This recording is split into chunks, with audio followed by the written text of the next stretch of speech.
Reprise, Part 1. Chapter 1, Prologue. There is no death. There is the Force. Long ago, there had been a cache of academics at the temple that had believed that this doctrinal platitude was not merely one line of the Jedi Code, but was, in essence, the code itself. Over the course of his life, Obi-Wan had heard a litany of arguments both for and against the idea, pandering nuance like law in essays that no one read. As erudite a student as he had been, he'd never taken a side. Whether the saying was one part of the code or was the code itself had always seemed like a semantic nothing to him. It was truth. One of the pillars of solid truth that a Jedi could dig his fingers into when he started to fall. It, like the whole code, was a tether to the life-giving Force, and that was what mattered. It was supposed to matter. Ben's fingernails felt fit to break. They would leave bloody tracks in their wake, smearing down that once great pillar as he plummeted down. They'd be dirty like him, and bloody, bright, bleeding red like the sacrilegious fire that burned in Vader's hands.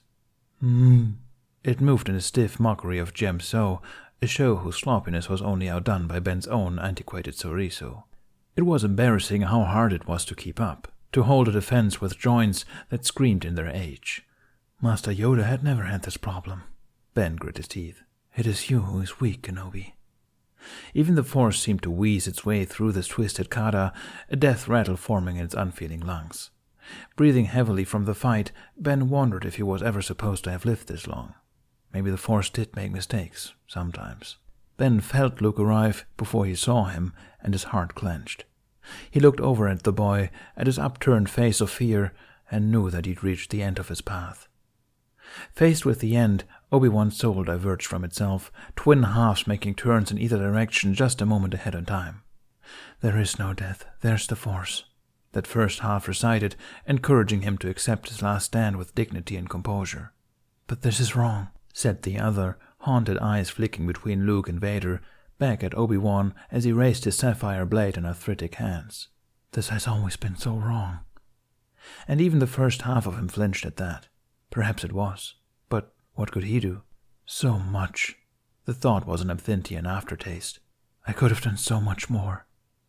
There is no death, there's the Force, the first half reminded him, but it had taken one step back towards its twin. They were both stepping towards each other now, migrating into a center path that tumbled off the edge of existence. It was time. Obi-Wan looked back at Luke, perplexed by the lack of peace he found in himself, alarmed by the turmoil. Surely this was not how a Jedi was meant to approach his death. Surely this was not how he was supposed to face his death. He, Jedi Master Obi-Wan Kenobi, Jedi Counselor, High General, Grand Negotiator, Harbinger of New Hope, he who had lost everything, he who had given up his life and more for what, again? He supposed he'd lost that, too. He'd called it a new hope years ago. Luke would outlive him. Luke would carry on the work of the light. And yet something in him ached.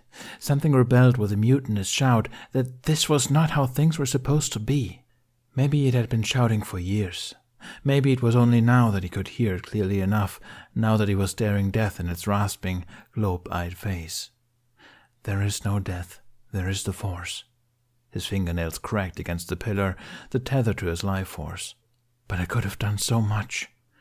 There is no death, there's the Force, chanted the first slice of his soul, hand white-knuckled around that of his twin, who lamented with bleeding fingernails. But I could do so much.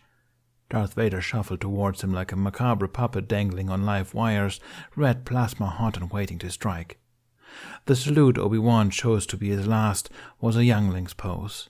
A simple Shicho stance, one of the very first he'd ever been taught in the diminutive Dragon Clan, so many, many years ago.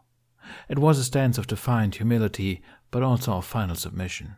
Here at the end, he was still but a learner, a small vessel, helpless, who could not comprehend how to release his redolence of fear.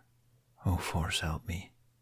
He closed his eyes, twin shards of soul stepping towards into the red saber's path, souls hand clenched in mingled peace and confusion.